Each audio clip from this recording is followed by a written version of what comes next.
Hello everyone.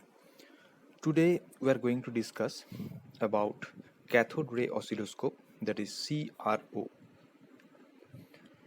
The cathode ray oscilloscope or CRO is a type of electrical instrument which is used for showing the measurement and analysis of waveforms and other electronic and electrical phenomena.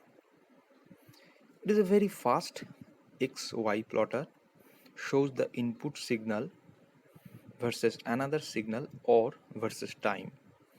The CROs are used to analyze the waveforms, transient phenomena, and other time varying quantities from a very low frequency range to the radio frequencies.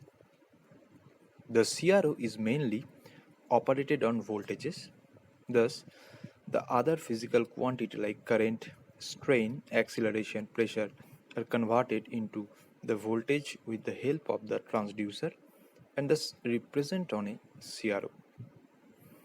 It is also used for knowing the waveforms, transient phenomena, and other time varying quantity from a very low frequency range to the radio frequencies.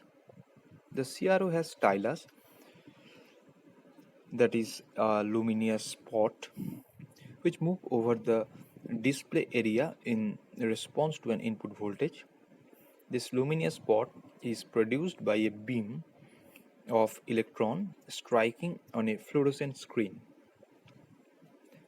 The normal form of the CRO uses a horizontal input voltage, which is an internally generated ramp voltage called Timebase. The horizontal voltage moves the luminous spot periodically in a horizontal direction from left to right over the display area or screen. The vertical voltage is the voltage under investigation. The vertical voltage moves the luminous spot up and down on the screen.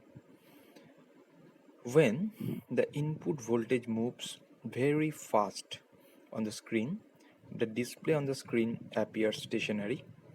Thus, CRO provides a means of the visualizing time varying voltage.